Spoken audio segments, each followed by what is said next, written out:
77వ గణతంత్ర దినోత్సవాన్ని పురస్కరించుకొని దేశవ్యాప్తంగా సంబరాలు అంబరాన్నంటుతా ఉన్నాయి. ఢిల్లీ ఎర్రకోటలో మువ్వన్నెల జెండా ఎగిరింది. అలాగే ఇటు రెండు తెలుగు రాష్ట్రాల్లో కూడా ఈ వేడుకనైతే ఘనంగా జరుపుతూ ఉన్నారు ఆ రెండు రాష్ట్రాల ప్రభుత్వాలు. మొత్తం మీద 77వ గణతంత్ర దినోత్సవ సందర్భంగా వోల్గా టైమ్స్ ప్రేక్షకులకు సైతం గణతంత్ర దినోత్సవ శుభాకాంక్షలు. ఇక ఈరోజు దేశ రాజధాని ఢిల్లీలో గణతంత్ర వేడుకలు అంబరాన్నంటాయి. ఉదయం 10:30 కర్తవ్య పథలో రాష్ట్రపతి ద్రౌపది ముర్ము జాతీయ జెండాను ఆవిష్కరించారు. అనంతరం సైనిక దళాలు కవాతు ప్రారంభమైంది.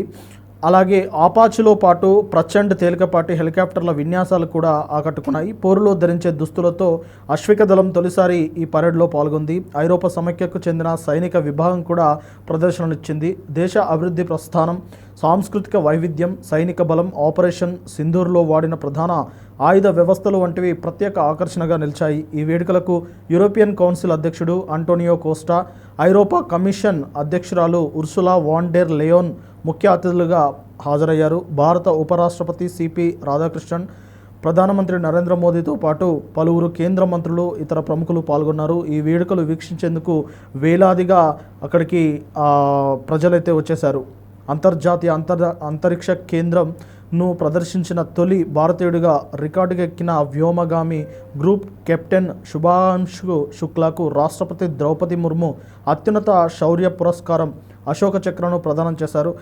భారత్ సొంతంగా చేపట్టబోయే మానవ సహిత అంతరిక్ష యాత్ర గగనయాన్ను ఎంపికైన మరో హోమగామి గ్రూప్ కెప్టెన్ ప్రశాంత్ బాలకృష్ణన్ నాయర్ రెండో అత్యున్నత శౌర్య పురస్కారం కీర్తి చక్రను అందజేశారు.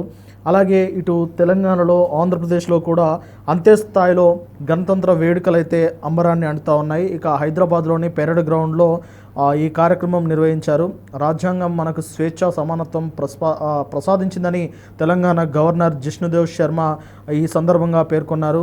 ఇక గణతంత్ర దినోత్సవం నాడు సీఎం రేవంత్ రెడ్డి దావోస్ పర్యటనలో ఉన్నారు కాబట్టి ఉప ముఖ్యమంత్రి మల్లు బట్టి విక్రమార్క ఈ వేడుకల్లో ప్రధాన పాత్ర పోషించినట్టు తెలుస్తూ ఉన్నది. ఈ వేడుకల్లో డిప్యూటీ సీఎం, మంత్రులు పాల్గొన్నారు.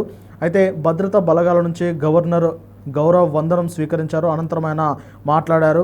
ప్రజాప్రభుత్వం ఇటీవల తెలంగాణ రైజింగ్ డాక్యుమెంట్ 2047ను ఆవిష్కరించిన విషయం అందరికీ తెలిసిందే. హైదరాబాద్ ఇమేజ్ పెంచేలా దీన్ని రూపొందించారు అని ఆయన కొనియాడారు. ఈ డాక్యుమెంట్ సరికొత్త లక్ష్యాలను నిర్దేశించుకుంది అన్నట్లు ఆయన వ్యాఖ్యానించారు. మొత్తం మీద తెలంగాణ రాష్ట్రం ఇక పెట్టుబడులతోటూ అభివృద్ధిలో కూడా దూసుకెళ్తుందని చెప్పేసి ఆయన ప్రస్తావించారు. ఇక అమరావతిలో తొలిసారిగా రిపబ్లిక్ డే రిపబ్లిక్ డే వేడుకలు అయితే జరిగాయి. అక్కడ జాతీయ పతాకాన్ని గవర్నర్ గారు ఆవిష్కరించారు. ఏపీ రాజధాని అమరావతిలో తొలిసారి గణతంత్ర దినోత్సవ వేడుకలు జరిగాయి. జాతీయ పతాకాన్ని రాష్ట్ర గవర్నర్ జస్టిస్ అబ్దుల్ నజీర్ ఆవిష్కరించారు. CM Chandrababu, deputy CM Pawan Kalyan, speaker Ayyanna Patrudu, మంత్రులు లోకేష్, అచ్చెన్నాయుడు, నారాయణ, కొల్లు రవీంద్ర తదితరులు అయితే ఈ కార్యక్రమానికి హాజరయ్యారు. హైకోర్టు సమీపంలో ప్రత్యేకంగా ఏర్పాటు చేసిన మైదానంలో ఈ వేడుకలు నిర్వహించారు. ఈ సందర్భంగా గవర్నర్ నజీర్ మాట్లాడుతూ ఖచ్చితంగా ఆంధ్రప్రదేశ్ అభివృద్ధి పథకంలో ముందుకెళ్తుందని, స్వర్ణాంధ్ర 2047 కార్యాచరణ రూపొందించి సీఎం రేవంత్ రెడ్డి గారి నేతృత్వంలో రాష్ట్రం చాలా వేగంగా అభివృద్ధి చెందుతుందని చెప్పేసి ఆయన కొనియాడారు. అలాగే ఇతర రాష్ట్రాల్లో కూడా, ఇటు సౌత్ అయినా, నార్త్ అయినా, ఇతర రాష్ట్రాల్లో కూడా జాతీయ పతాకాన్ని ఎగరవేసి గణతంత్ర దినోత్సవ వేడుకలను ఆయా రాష్ట్రాల గవర్నర్లు అయితే ఆయా రాష్ట్రాల గవర్నర్లు ఆవిష్కరించారు. ఆ తర్వాత వారు సైతం గణతంత్ర వేడుకలను ఉద్దేశించి ప్రసంగిస్తూ ఉన్నారు.